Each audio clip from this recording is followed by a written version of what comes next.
no blacks on campus, what will happen to that student? Representative Fine, I first want to say that I don't want to hear that. I want you to answer my question. A student on your campus right now, walking around campus saying no blacks on campus, what will happen to that student? They're just allowed to walk around, good job, free speech, we love that. Is that what would happen on your campus? Do you believe the Jews are responsible for COVID?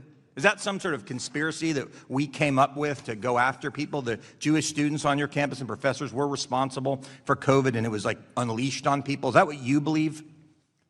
of course it's Okay, not. then why did you say when a group, a terrorist group, wanted to have a presentation called COVID in Times of Genocide, how Israel uses COVID as a tool for settler colonialism in Palestine, your response to that name was that it was thoughtful and considerate. See, we can talk about what other people did. I'm interested in what you did, and in both of these instances, you're the one that did it. So do you think that title, COVID in Times of Genocide, how Israel uses COVID as a tool for settler colonialism in Palestine, was that thoughtful and considerate? Do you still believe that today? Welcome back to Right View Nation, the voice of unapologetic truth in a world full of spineless cowards and woke cowards in charge. Today, we're diving into one of the most brutal, eye-opening, and honestly overdue hearings we've seen in a while, and it's led by none other than Representative Randy Fine. Let me tell you something, folks. He torched these so-called college leaders, exposed their duplicity, and spoke for millions of Americans who are sick and tired of this double-standard circus called higher education. So buckle up, because what you're about to hear will either make your blood boil, or make you cheer for finally seeing someone in Congress with a backbone. Right off the bat, Randy Fine didn't mince words. He said it plainly. This hearing was hard to sit through. And you know what? He's right. If you're Jewish, if you're pro-Israel, or heck, if you just believe in decency and equal treatment, listening to these university presidents squirm and sidestep was nauseating. Representative Fine made a powerful point. He wore his kippah, not just as a religious symbol, but as a protest. A stand. A sign of solidarity with Jewish students who no longer feel safe on campuses that are now breeding grounds for anti-Semitic hate, disguised as activism. And guess what? He reminded everyone that he's not all talk. He's the reason 2 board chairs and a university president in Florida are now unemployed. That's how you lead. That's how you fight. Then he dropped the hammer. He asked the million-dollar question. What if a student walked around your campus holding a sign that said, "No blacks on campus"? Would that be allowed? Would you excuse that as free speech? The college president fumbled. And for good reason, because her institution did allow a sign that said no Zionists on campus. Same hate, same message. But somehow, that one got a free pass. That, my friends, is what we call selective outrage. That's what happens when woke ideology puts identity politics above common sense and morality. If you hate Jews or Zionists, you're welcome on these campuses. But God forbid you wear a MAGA hat or stand up for Israel. Suddenly you're a threat to community safety.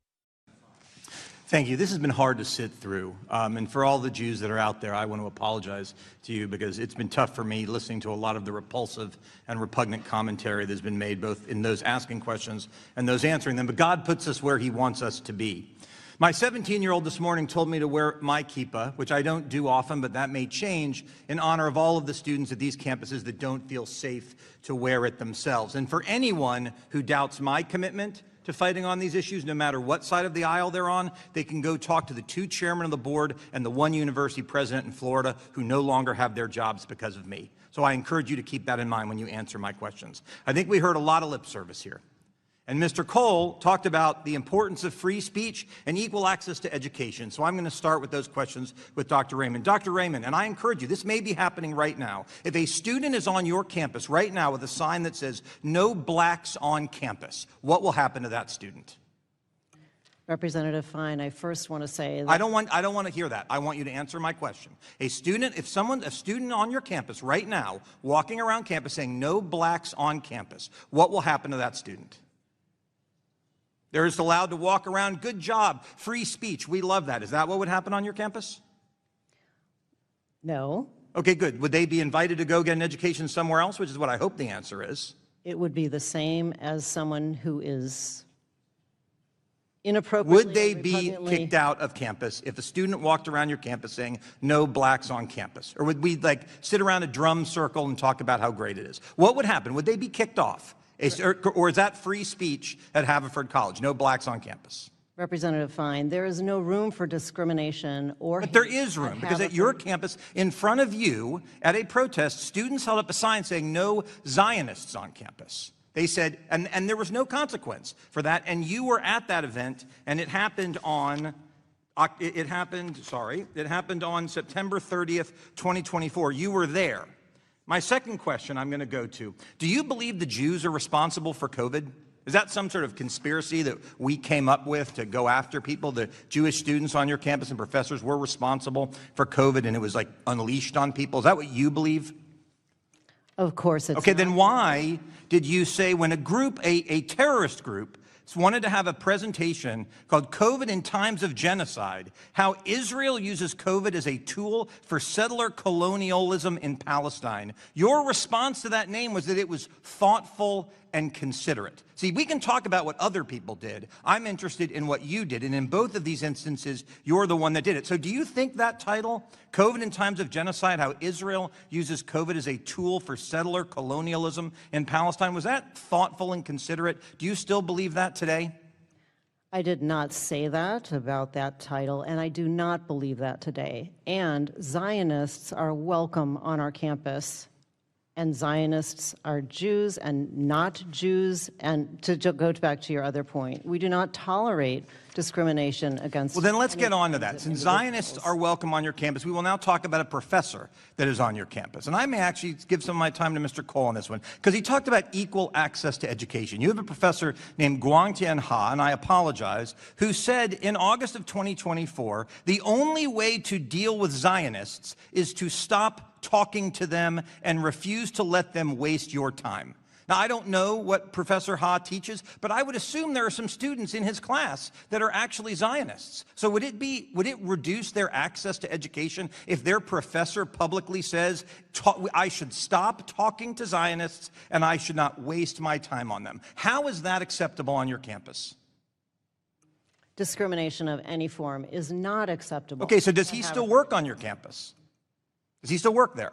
Yes, he does. He does. And he also said something that said, the state of Israel must be dismantled and society denazified. Zionism is Nazism, is fascism. Zionisms are racists.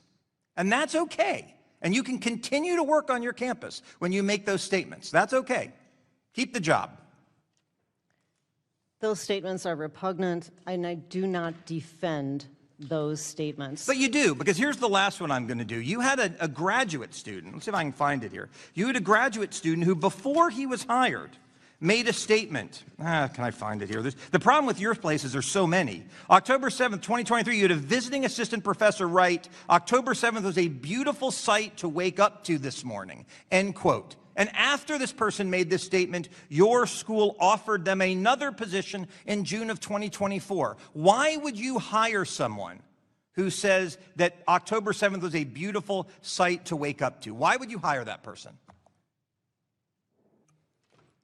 I am very sorry that I had someone on the faculty that would espouse those kinds of views. Good. You can go back and you can fire him. I yield back the balance of my time.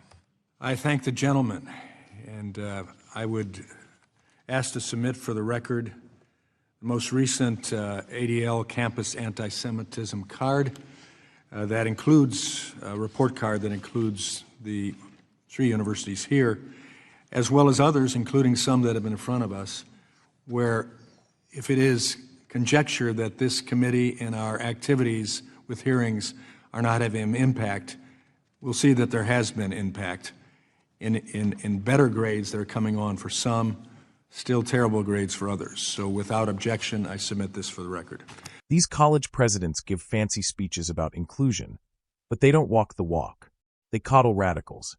They protect hate, as long as it's directed at the right people. It's disgusting, and it's dangerous.